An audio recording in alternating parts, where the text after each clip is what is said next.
irmãos queridos, nosso boa noite, nosso abraço em todos.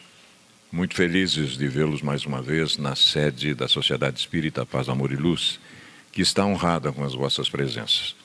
Nós vamos passar em torno de 1 hora juntos e o nosso desejo fundamentalmente é que absorvamos o máximo possível da lição que nos será proposta. Muito importante para as nossas reflexões nestes dias de tormentas morais, sem sombra de dúvida, né?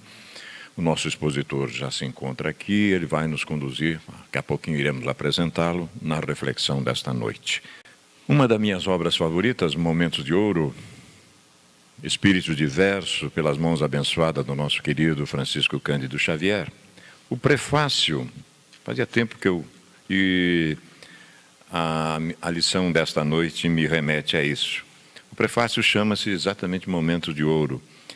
E o benfeitor Bezerra de Menezes, fazendo o prefácio, nos diz 3 tópicos que gostaríamos de compartilhar. Nos diz o seguinte: todos nós, os espíritos vinculados à evolução na Terra, atravessamos nas áreas do tempo instantes diversos uns dos outros. Inevitavelmente, na trilha das horas, todos nós conhecemos as épocas de prova, as ocasiões de incerteza, os dias de esperança, os trechos de alegria, os minutos de fé. O tempo é concessão da divina providência, que se desdobra em nosso favor.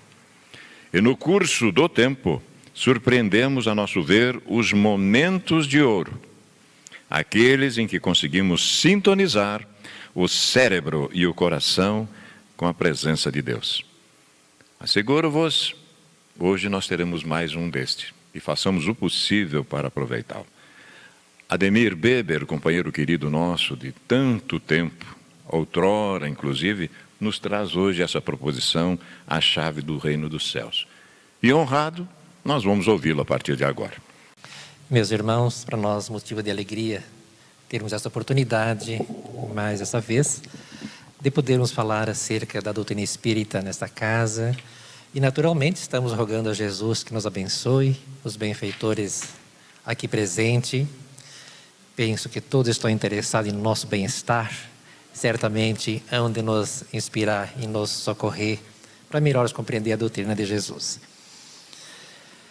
O tema que nós vamos abordar nessa noite está já exposto ali, chave do reino dos céus. Iniciamos a nossa fala lembrando uma narrativa do escritor Richard Simonetti, no seu livro Atravessando a Rua, onde em dado momento ele vai narrar uma situação de uma senhora que buscava um tratamento de saúde e pela sua dificuldade, pelo seu sofrimento que se arrastava já por longos anos, ela cansada encontra, ao adentrar o consultório médico, dirige-se ao facultativo de forma chorosa, dizendo: "Ah, doutor, eu não suporto mais. Estou sofrendo muito. Eu queria tanto ter um pouquinho de saúde para ser feliz." E o médico, que estava cabisbaixo ali, rabiscando algo num papel, levanta a cabeça e diz: "Mas este é o erro da maioria das pessoas, minha senhora. Pois que não se trata de ter saúde para ser feliz, mas sim de nós sermos felizes para termos saúde." E esta proposição é algo para nós pensarmos, porque quando nós somos felizes, aliás, a felicidade é o resultado de um reto pensar, de um reto agir, de uma consciência tranquila, daquelas pessoas que na Terra são justos. E é claro que o mundo vai ser uma maravilha quando alcançarmos esse objetivo. E aí nós pensamos: mas como ser feliz? Quer dizer que eu tenho que ter feliz para depois eu conseguir a saúde? Sim, porque a doença, os problemas, as dificuldades nossas são em função dos nossos erros, dos nossos equívocos. De nós termos buscado em outros tempos, outros momentos, atalhos, fugas da responsabilidade, ou prazeres dos quais nós ainda não tínhamos direito. Então buscamos o gozo, adquirimos débitos, ferimos, machucamos corações e hoje então sofremos as consequências. Quando nós fazemos as coisas direito, tudo chega até nós por acréscimo. Deus, sendo amor, não poderia de forma alguma na terra tratar seus filhos de forma diferente. Então todos nós na terra, a rigor, temos as mesmas possibilidades, as mesmas condições para adquirir os valores reais, aquilo que nos darão riqueza real, felicidade real. Todos nós. Não importa se a pessoa é rica, se a pessoa é pobre, porque não é do que tem que a gente adquire felicidade, mas sim do que a gente faz com aquilo que a gente tem. O tempo que nós utilizamos na terra, a forma como nós aplicamos ele, vai determinar o meu bem-estar, a minha felicidade ou a minha infelicidade no mundo espiritual. O restante, os haveres, os recursos materiais que todos nós na terra temos, mais ou menos, em maior ou menor quantidade, é secundário, pois que muitas vezes aquilo que nós imaginamos que seria uma facilidade, termos uma condição melhor social, termos mais dinheiro na terra, é justamente um embaraço, uma dificuldade a mais, porque nós estaremos preocupados muito com os haveres, com os recursos materiais e descuidando-nos do essencial. Desta forma, todos nós temos condições tranquilamente de forma igual, porque é na riqueza, na pobreza, na dificuldade, não importa a situação. O que eu faço do meu dia é que vai determinar a minha condição no mundo espiritual. Então, a pergunta é, como? Como é que nós vamos conseguir essa felicidade, então? Jesus veio na terra por uma razão muito específica e não podia deixar de nos falar o que fazer. A questão é, estamos de fato dispostos à alegria perene, à felicidade duradoura, ou queremos apenas aproveitar momentos em detrimento das alegrias sem fim? Somos muito imediatistas. Queremos o momento, vivemos o momento tão somente, esquecendo-nos que somos espíritos eternos. Jesus, quando na terra, deixou-nos a chave do reino dos céus, que muitas pessoas têm dificuldade de interpretar. Várias religiões interpretam de uma forma muito simplista, demonstrando Pedro segurando uma chave que seria ela a chave da porta dos céus. Na minha infância, lembro que essa ideia era alimentada de forma... Tanto hoje, quando fala assim alguma coisa, é São Pedro que vai deixar ou não o sujeito entrar, alçar as esferas superiores. Mas isso advém desta passagem, onde São Mateus, no seu capítulo 16, versículo 19, vai anotar. Jesus vai dirigir-se a ele dizendo, eu te darei a chave do reino dos céus. Deu poder a ele, né? E tudo que ligares sobre a terra será ligado também nos céus. E tudo que desatares sobre a terra será desatado também nos céus. É uma passagem extraordinária que faz com que a gente se sinta, não apenas Pedro agora, porque a chave, Pedro era esperto. Então ele fez cópia e distribuiu para o povo afora. Temos nós também uma cópia dessa chave agora. Talvez a pessoa não saiba desse poder, mas é necessário que nós nos demos conta desta liberdade, desta autonomia que Deus coloca em nossas mãos, para fazer da nossa vida quanto feliz nós quisermos ser. Não há limite. Um benfeitor em nossa casa, sempre que oportuno, ele nos diz que Deus não estabelece limite de parada em nossa caminhada. Não vai dizer, Ademir, pode crescer até aqui. Não, é livre, nós podemos avançar. Não há limite em nosso desenvolvimento. A questão é renúncia, trabalho, esforço aqui na terra. Porque o resto será consequência. Sendo Deus bom, como nós já ouvimos falar, e Paulo vai repetir que Deus é amor,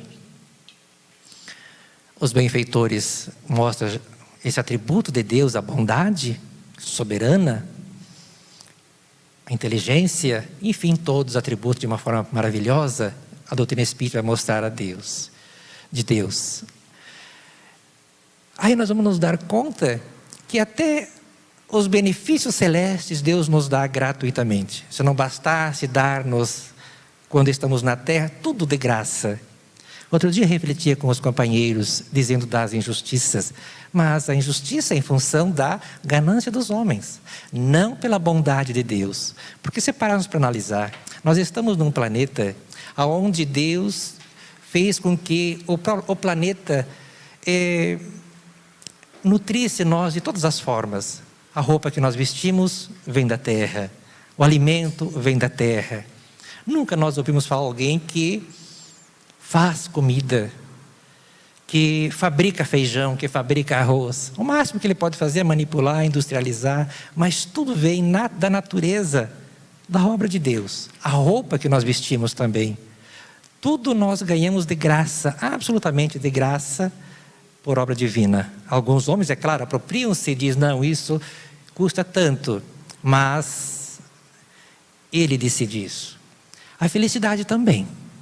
Porque disse o Cristo, buscai primeiro o reino dos céus e tudo mais se vos acrescentará. Quer dizer, faça as coisas corretas, haja de forma correta e o resto será consequência. E aqui nós temos então a chave do reino dos céus. Jesus dirige-se a Pedro, por ser o apóstolo mais velho, mais maduro, mais responsável, portanto, e dirigindo a ele, afirma isso: eu te darei as chaves do reino dos céus. No plural, não é uma chave só. Então ele já se deu o direito de fazer cópia, né? Então ele já pirateou aí, essa chave está correndo as mãos por aí. E quando nós raciocinarmos, vamos tentar ver o que é que Jesus trouxe na terra. O que é que Ele trouxe para nós? Senão informações.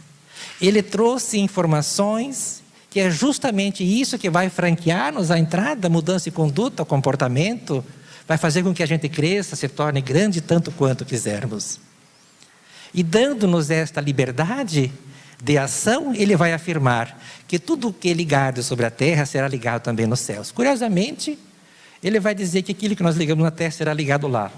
E que tudo que desatares ou que desligares na terra será também desatado nos céus. Para mim, vir para a terra para desatar alguma coisa, é porque eu tenho que vir de lá já atado. Eu tenho que vir do mundo espiritual já com determinados problemas para resolver aqui. E aí nós vamos saber de quantas pessoas reencarnam com processos obsessivos, com débitos, com relacionamentos, com problemas mal resolvidos em família. E aí nós vamos descobrir por que é que na terra ou na nossa família consanguínea não é incomum encontrarmos ou vermos as lutas com dificuldades de relacionamento justamente com aqueles a quem muitas vezes nós mais deveríamos amar ou mais deveriam nos amar. Então, aquele medo, aquela preocupação, mas se eu morrer, será que eu vou encontrar o meu filho que morreu antes de mim no mundo espiritual? Se eu morrer, será que eu vou encontrar a minha mãe? Se nós estivermos atados pelos laços do amor, é óbvio. Porque quando nós ligamos a alguém aqui, afetivamente, é óbvio que nós no mundo espiritual estaremos ligados afetivamente, não tem por que vivermos separados. A não ser, é claro, que, muito embora nós gostemos da pessoa, afetivamente estamos ligados, mas ainda, não obstante amando determinadas pessoas, odiamos outras. Porque também não é incomum nós termos afeto por aqueles a quem nossos familiares consanguíneos, mas odiamos o vizinho. Não nos damos conta que o vizinho também é nosso familiar, por ser filho de Deus. Então, essa incoerência faz com que no mundo espiritual nós estejamos habitando em planos diferentes, por razões óbvias. Porque junto aos bons, somente os bons. Aqueles que nutrem ainda sentimentos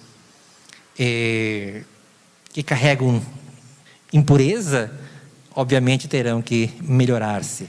Então, nós vamos observar nessa passagem muita dificuldade para interpretar sem que a reencarnação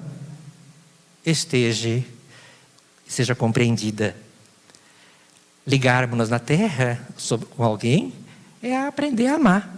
É óbvio que se nós nos ligarmos à pessoa pelos laços do ódio, também nós vamos estar ligados no mundo espiritual, porque a vida é uma continuação, não significa dizer que quando nós morrermos, quando desencarnarmos, chegaremos no mundo espiritual numa outra vida. Não, é a continuação natural, tanto que São raros os espíritos hoje, por experiência pessoal e também na literatura que nós temos encontrado, são raros os espíritos que, ao desencarnar, se dão conta de imediato que desencarnaram. Muitas vezes passam dias, semanas, meses, anos, alguns séculos, para se dar conta que já desencarnou, demonstrando que é uma continuidade tão natural e é um processo tão natural que a gente nem se dá conta que já morreu. E isso é claro porque nós morremos, na verdade, todos os dias um pouco. Quando a gente dorme, o processo de estarmos o corpo inerte na cama e nós, como espírito, deslocamos-nos, saímos do corpo, desdobramos-nos e temos uma vida de contato com espíritos, com amigos, com inimigos. Aí temos sonhos maravilhosos, temos pesadelos terríveis. É a nossa vida em relação fora do corpo físico. Se morrermos, o corpo vai continuar ali até se decompor e nós continuaremos no mundo espiritual, provavelmente sem saber que já ocorreu a nossa desencarnação. Aqui nós observamos, meus irmãos, o poder que Deus coloca em nossas mãos, o conhecimento que faz com que a gente, de caso pensado, comece a ligar-se às pessoas de forma conveniente, que é justamente através do amor. E Jesus é um mestre. Esse título ele adotou para si. Mestre eu sou, chega a afirmar. Um professor, alguém que vem para ensinar, alguém que vem para mostrar a forma como nós devemos agir. E sendo o progresso uma lei, e não é como nós regredir, aprendemos isso na doutrina espírita, quer dizer, não tem como eu desaprender uma coisa. Um exemplo muito simples, experimente uma pessoa que aprendeu a ler, ele aprendeu a ler. Agora, tente desaprender. Não há como você desaprender qualquer coisa. Quando você aprendeu, você pode até deixar numa gaveta lá no canto, esquecer, mas chega um momento que você aciona e lembra, mostrando que todas as informações que nós adquirimos, aprendemos até hoje, estão conosco. Então nós não podemos voltar a ser ignorante e sempre daqui para frente no aprendizado. Sendo assim, Jesus afirma nessa segunda passagem uma forma fácil da gente aprender a fim de podermos alcançar a felicidade. Vai dizer: vinde a mim todos vós que sofreis e estáis sobrecarregados, eu vos aliviarei. Tomai meu jugo sobre vós e aprendei de mim, que sou manso, sou brando e humilde de coração, e encontrareis o repouso de vossas almas, porque meu jugo é suave e meu fardo é leve. A proposta de Jesus: aprender, nós vamos ter que aprender de qualquer forma, porque nós somos espíritos imortais e nós vamos sendo aquados, exprimidos de tal forma que chega um momento que tudo à nossa volta conspira para o crescimento, e nós, se ficarmos parados, vamos ser arrastados de roldão, diz-nos o livro dos Espíritos, mostrando o Evangelho segundo o Espiritismo também traz a afirmativa, mostrando que não tem como nós ficarmos eternamente estacionados.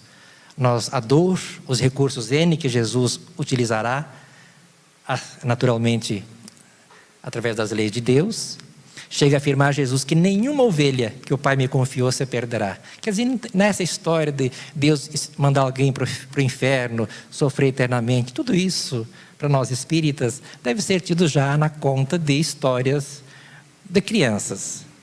Imaginemos nós, Deus sendo amor, sendo bom, pegar um filho seu e condenar ao sofrimento eterno. Teríamos nós, pai e mães aqui presentes, coragem de fazer isso com um filho seu? Fazer com que ele sofra, não eternamente, mas sem um motivo que justifique, que seja lá 10 anos, eu vou trancar meu filho 10 anos, deixar ele sem comer, não precisa nem queimar, porque a proposta do inferno é queimar eternamente, sem que o sujeito consiga ser consumido, né? Então, se nós é inconcebível para um ser humano que ainda não atingiu o ápice do amor, como conceber que Deus pudesse ter um hábito ou criar, através das suas leis, algo tão terrível em forma de castigo? Então Jesus vai dizer que nenhuma ovelha que o Pai me confiou, que somos nós, se perderá. Logo, Ele tem sempre os recursos, as cartas na manga, a fim de que a gente consiga crescer, evoluir. E por essa razão nós encontramos pessoas na Terra com problemas os mais variados. Tomai meu jugo, que é jugo sobre vós. Qual é o jugo de Jesus? Jugo é estar sobre o jugo, estar sob domínio. Nós podemos pensar como uma canga de boi é o jugo. Os bois estão sobre o jugo, sobre o domínio daquele que está os conduzindo. Nós conhecemos no termo da doutrina espírita, subjugação, que é a pessoa que está subjugado por um espírito perverso, sob o domínio, sob o controle. Mas aqui Jesus está dizendo uma outra situação. Tomai o meu jugo, né? E vai falar que meu fardo é leve, meu jugo é suave. O que é que Jesus tinha o jugo dele? O que controlava, o que dominava, o que levava a ele? O amor, o bem. Muitos de nós têm sobre si uma carga, um fardo pesado, que é das consequências, dos maus hábitos, da consciência pesada em função de crimes perpetrados, se não nessa encarnação, em encarnações passadas. E hoje nós estamos aqui sempre deprimidos, com problemas mil. Nós estamos sobre que fardo que nós estamos carregando? Quando nós estamos fazendo o bem, possivelmente teremos problemas sim, mas não teremos nenhum fardo pesado a transportar, a carregar. Por essa razão, Jesus vai dizer, em outras palavras, fazer o bem é fácil, gente. Qual é o problema de nós amarmos? Paga imposto, é difícil perdoar, é difícil amar? Não, é só uma decisão. Nós temos observado, nós sempre lembramos de Chico Xavier, por ser um exemplo extraordinário para nós.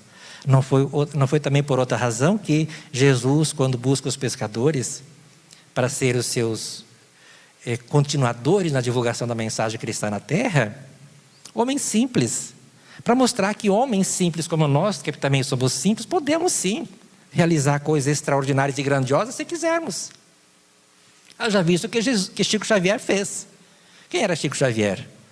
Um mineiro simples, lá de um lugar chamado Pedro Leopoldo, né?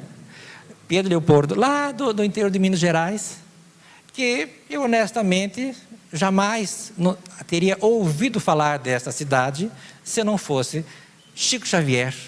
É um lugar lá simples, que talvez seria um vilarejo, como Gaurama, né? Também, Gaurama é um lugar extraordinário, grande. Eu nasci lá, né? Claro que vocês também jamais deveriam saber desse lugar se eu não falasse. Mas espiritismo é cultura, estamos aqui para... Não queira falar da tua terra, Vaninha. Vamos falar da minha agora. Eu que estou falando. É verdade, a gente está falando aqui. Então, são coisas, espíritos grandiosos. Mas o que fez Chico Xavier se tornar grande? Uma decisão. Um benfeitor disse assim para ele: Chico, vamos trabalhar. E estabeleceu como regra a disciplina. A mesma regra que Jesus coloca para todo mundo. Emmanuel não colocou nenhuma regra nova para Chico Xavier. E ele resolveu fazer o bem. Quem de nós não pode fazer? Basta que nós comecemos a dedicarmos-nos de forma contínua, persistente, e nós, claro, teremos também os nossos troféus. Porque Deus não escolhe este, aquele. Não. A oportunidade é dada a todos. A mensagem é pregada a todos. Aqueles que quiserem, né? Vinde a mim todos vós que sofreis e estáis sobrecarregados, eu vos aliviarei.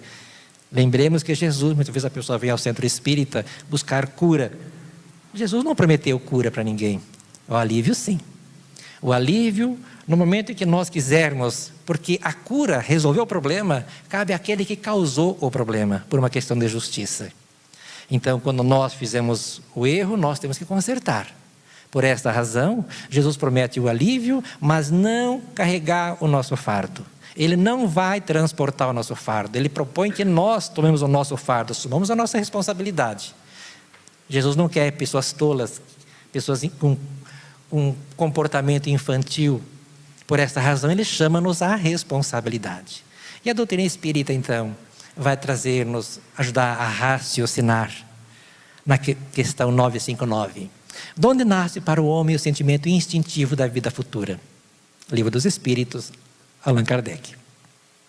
Já temos dito, antes de encarnar, o espírito conhecia todas essas coisas e a alma conserva vaga lembrança do que sabe e do que viu no estado espiritual. Então nós viemos do mundo espiritual. Trazemos os nossos problemas, carregamos muitas vezes essa percepção, essas lembranças. É por esta razão que Jesus vai dizer que nós podemos vir para a Terra para resolver problemas.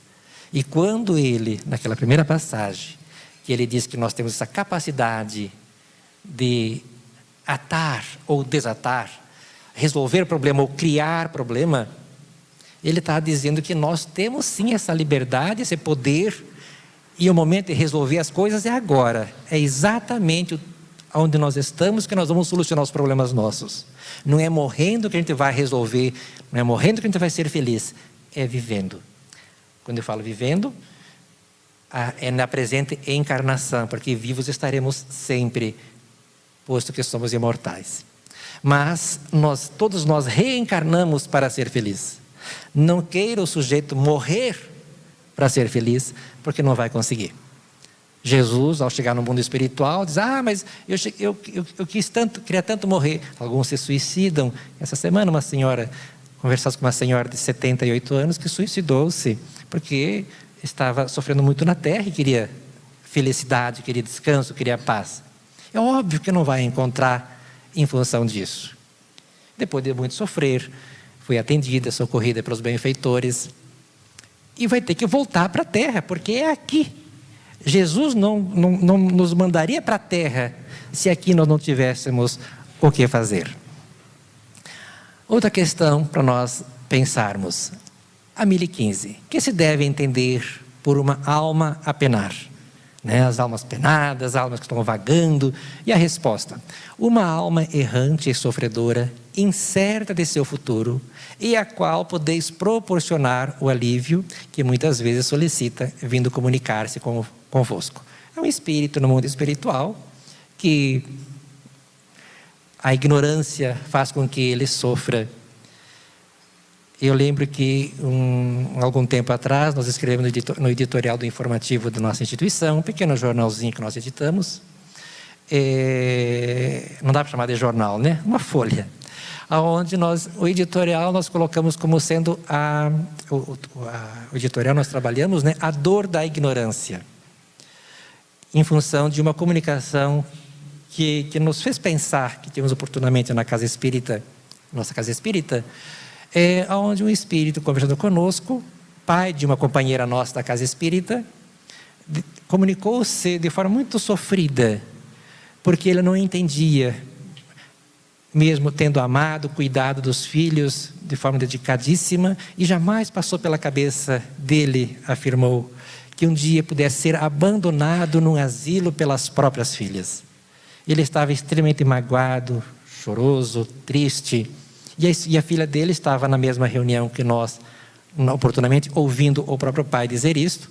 Ela não sabia ainda que era o pai, e o pai também não havia visto ela.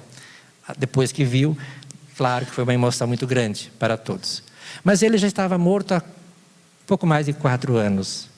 E nesses 4 anos, esteve aos cuidados de pessoas amáveis no mundo espiritual, no asilo, num lugar onde tinha várias pessoas de idade da sua faixa etária, mas abandonado por aqueles que ele amava. E sofrendo muito. Em função do quê?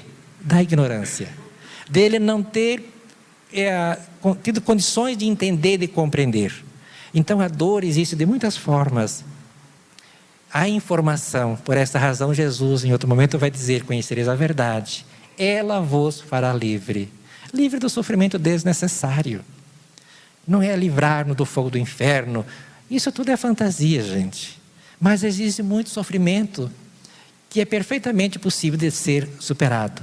Agora, a única forma de nós resolvermos isso é tendo a informação, e Jesus não nos deixou desinformado na terra, e cuidou para que pudéssemos ter informações mais objetivas, que é justamente o Espiritismo.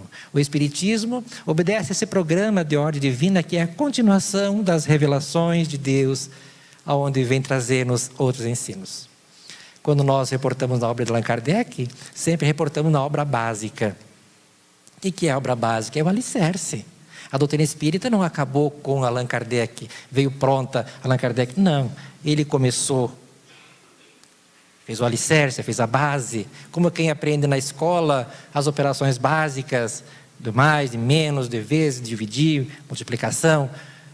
Mas depois, utilizando essa base, essas informações essenciais, ele cria, sempre com essas informações básicas da matemática, equações extraordinárias, que fazem com que o homem possa ir à Lua e a outros planetas, graças à utilização da matemática. Obviamente que sempre terá que estar alicerçado nessas bases. Tanto que há uma pergunta que um benfeitor dirige a Allan Kardec. Por que, se Jesus trouxe informações tão porque se a doutrina espírita vem falar a mesma coisa que Jesus já falou, por que haveria necessidade de ter a doutrina espírita? No que os benfeitores, no Livro dos Espíritos, afirma: viemos falar claramente, a fim de que não possas pretextar ignorância. Acabou com nós espíritas, né, gente? Porque a gente já não vai poder chegar no mundo espiritual e dizer assim: eu não sabia que era assim. Essa desculpa a gente não vai poder dar aos benfeitores, a não ser que a gente não se esforce para entender, para estudar. Os evangélicos, católicos, várias pessoas poderão alegar ignorância. Não nós, os espíritos, que temos obrigação de conhecer. E digo aos senhores, é sim esta a chave da felicidade. Conversava com uma senhora algum tempo atrás, já desencarnada, porque eu coordeno a reunião mediúnica. Então ela chegou e eu falei para ela, eu sempre faço uma pequena introdução, até que haja uma melhor sintonia entre o espírito, do espírito com a médium, né? O espírito está presente, mas ainda não é aquele domínio total para que ela possa usar a palavra com bastante fluência. Então eu faço uma introdução que é quase, acho que até que eu vou gravar, Vanim, porque daí eu não preciso, né, já só aciono o gravador, não preciso repetir. Mas é quase um chaval, né? Que eu lembro aqueles que vêm, porque todos que chegam com problemas, com dificuldade, com dor, né? Então eu lembro que não existe problema, que não existe dor, que não tenha fim. Falando alguma coisa nesse sentido, né? Que Deus é amor e que, obviamente, que o problema exige uma solução e nós podemos solucionar. Não existe, de fato é verdade, não existe no mundo nenhum problema, dor, dificuldade que não seja resolvido, um obstáculo que não possa ser transposto. Isso não existe. Imagine Deus colocar um obstáculo, não, fulano não pode crescer, fulano está proibido de se curar. Isso não existe. Quando a gente anula a causa que gera o problema deixa de existir. Isto é automático. Por essa razão, Jesus vai dizer, repetindo, né? Buscar primeiro o reino dos céus e tudo mais se vos acrescentará. Quer dizer, faça a coisa correta e a causa, o problema, deixará de existir. Então, porque eu falei e ela, nesse sentido, mostrando as possibilidades mil que nós tínhamos ali de resolver o problema dela, com a ajuda dela, a proposta, de fato, era... A promessa é mágica, porque a promessa de Jesus para nós também é extraordinária. Jesus está oferecendo para nós o reino dos céus, está oferecendo a nós tudo. Sendo Deus dono do universo, está colocando o universo aos nossos pés, em termos de conquista, de aquisição. Basta a gente querer. Então, ela disse assim para mim, depois que ela se ajeitou um pouco e falou e disse para mim: a promessa não está sendo demais, não? Porque ela era esposa de um político, né? Eu falei assim, não. Aqui aí ela está falando, do jeito que você está me falando, isso aqui parece o céu. Mas ela falou assim, quase como que um desdém. Não com desrespeito, mas querendo mostrar que eu estava, né? E porque ela era esposa de um político, e acho que ela estava acostumada, né? A falar dessas coisas mirabolantes, promessas irrealizáveis, né? Ou irreais. Eu disse para ela, não, aqui não é o céu, mas é a porta de entrada. E de fato, gente, a casa espírita é a porta de entrada sempre ao céu, desde que a gente queira fazer a nossa parte. Não é uma coisa sem esforço, sem dedicação. Mas é aqui que nós encontramos informações definitivas e seguras. Não são informações provisórias. Todas as demais religiões, ao menos as que eu conheço, dão informação que são provisórias. Que a pessoa, ao chegar no mundo espiritual, vai ter que refazer, reorganizar a cabeça, mudar um monte de coisa para poder entender e ser feliz. Então, estando nós desinformados, estaremos no mundo espiritual também nessa condição de alma errante, essa alma incerta do seu futuro, como muitas pessoas na Terra estão incertas. Nós espíritas temos condições seguras de termos certezas absoluta de como se dará a nossa vida no mundo dos espíritos, graças às N experiências de vários benfeitores. Que se deve entender por purgatório? Dores físicas e morais, o tempo da expiação. Quase sempre na terra é que fazeis o vosso purgatório e que Deus vos obriga a expiar as vossas faltas. Estamos nós, portanto, no purgatório, gente. Isso é uma felicidade. Aqueles que pensavam que iam morrer e iam para o purgatório, não precisa ter medo. Já estamos no purgatório. É aqui que nós resgatamos nossos débitos, na relação, no contato com as pessoas. Aprendendo, relacionando, aprendendo a amar, aprendendo a perdoar. É na convivência. Sim. Duas coisas conseguem-se na convivência: ódio e amor. Então, quando nós odiamos alguém, às vezes sem conhecer, sem saber porquê, é porque esse ódio tem história. Quando amamos, também tem história. Não tem como eu gostar ou desgostar, ou gostar ou odiar alguém sem que alguma coisa tenha motivado isto. Porque todos nós, lembramos sempre, temos a mesma origem. Todos nós viemos do mesmo útero divino, da mesma forma. Somos feitos todos nós da mesma forma. Não há diferença. Há as diferenças físicas ou intelectuais, se dá em função das experiências necessárias. Mas a essência nossa, somos todos iguais, com a capacidade de amar tanto quanto nós quisermos. Em que sentido se deve entender estas palavras do Cristo? Meu reino não é deste mundo. Ainda estamos no livro dos Espíritos, pergunta 1018. E a resposta, respondendo assim: o Cristo falava em sentido figurado. Queria dizer que o seu reinado se exerce unicamente sobre os corações puros e desinteressados. Ele está onde quer que domine o amor, do bem. Ávidos, porém, das coisas deste mundo e apegados aos bens da terra, os homens com ele não estão. Então, meu reino não é deste mundo, porque aqui o objetivo nosso ainda é muito material. É muito, ainda, o bem não reina aqui ainda. Por essa razão, possivelmente, na oração do Pai Nosso, ele ensina, coloque em nossa boca, nós pedimos que venha a nós o vosso reino. Quando Jesus nos propõe nessa conversa com Deus, que é o Pai Nosso, a oração dominical, né? Onde a gente dirige-se a Deus dizendo: Pai Nosso que estás nos céus. Em todo momento a gente pede: venha a nós o vosso reino. É diferente da gente morrer, sair daqui e ir, deixando os problemas para trás, deixando o pessoal se matando aqui, sofrendo, gemendo, e a gente vai para um lugar feliz e bom. Não.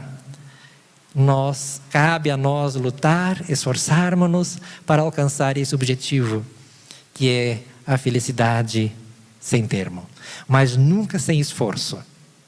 Se Deus tivesse colocado obstáculo intransponível para qualquer um de nós, ou dificuldade, ou dado condições melhor a este ou aquele, para ser feliz, Ele estaria sendo injusto. Então nós observamos com muita curiosidade, com muita alegria, melhor dizendo, este fato, quando nós concluímos que todos nós temos as condições iguais, idênticas, para alcançarmos os valores reais. Às vezes a pessoa: mas eu tenho uma casa confortável, eu tenho um carro confortável, ou eu não tenho os bens materiais que gostaria de ter.